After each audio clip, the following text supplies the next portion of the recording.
Sering dengar alasan jatah BPJS cuma 3 hari atau kuota rumah sakit sudah penuh jadi alasan Anda dipulangkan padahal masih lemes. Hati-hati, itu mitos yang menyesatkan. Jika rumah sakit memaksa pasien pulang sebelum kondisi stabil, itu bukan sekedar kebijakan internal. Itu adalah pelanggaran hukum serius yang bisa berujung pidana. Lex semper dabi remedium, hukum adalah obat yang selalu memberikan jalan pemulihan. Banyak masyarakat terjebak narasi oknum bahwa rawat inap ada masa kadaluarsanya. Padahal dalam sistem JKN maupun asuransi swasta tidak ada aturan yang membatasi jumlah hari rawat inap secara kaku. Yang ada adalah sistem inasi bijis untuk BPJS, di mana rumah sakit dibayar per paket per kasus. Masalahnya muncul ketika biaya perawatan mendekatin atau melebihi plafon paket tersebut. Oknum administrasi seringkali menekan dokter agar memulangkan pasien demi efisiensi margin. Inilah titik di mana kepentingan bisnis mulai menabrak keselamatan nyawa. Mari kita bedah dasar hukumnya agar Anda punya taring saat berhadapan dengan administrasi. Yang pertama, pasal 273 Undang-Undang Kesehatan Nomor 17 Tahun 2023, pasien berhak mendapatkan pelayanan kesehatan yang sesuai dengan kebutuhan medis. Kebutuhan medis ditentukan oleh DPJP atau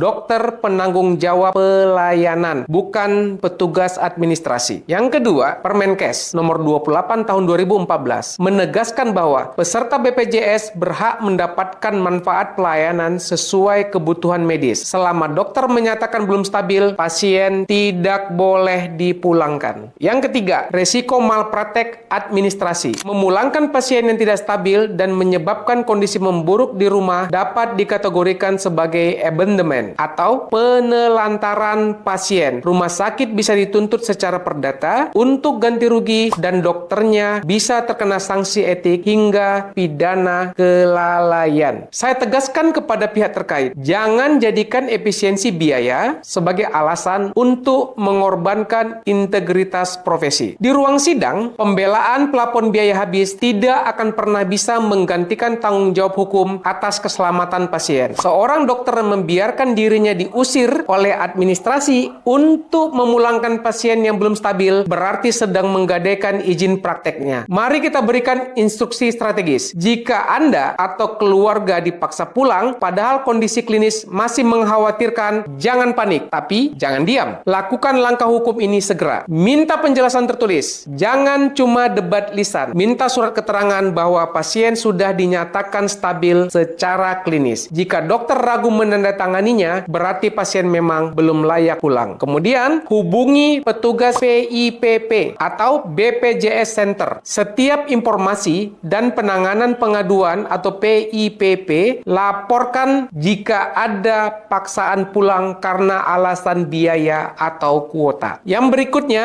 gunakan hak keberatan. Tulis di rekam medis atau surat resmi bahwa keluarga menolak pulang karena kondisi pasien masih tidak stabil. Ini adalah bukti hukum yang sangat kuat jika terjadi sengketa di kemudian hari. Rumah sakit adalah tempat penyembuhan, bukan hotel yang sewanya bisa habis sewaktu-waktu. Jangan biarkan hak sehat Anda dikalahkan oleh tabel perhitungan akuntansi. Seorang dokter yang hebat tidak hanya tahu cara mengobatin, tapi juga keberanian untuk melindungi hak pasien dari tekanan birokrasi. Pernahkah Anda dipaksa pulang dengan alasan sudah 3 hari? Apa reaksi Anda saat itu? Mari kita bongkar praktek ini dan suarakan pengalaman Anda di kolom komentar untuk edukasi kita bersama. Dan simpan video ini sekarang juga, karena sewaktu-waktu Anda pasti butuh ini untuk menghadapi pihak-pihak nakal yang kurang bertanggung jawab. Dua dunia, satu kebenaran.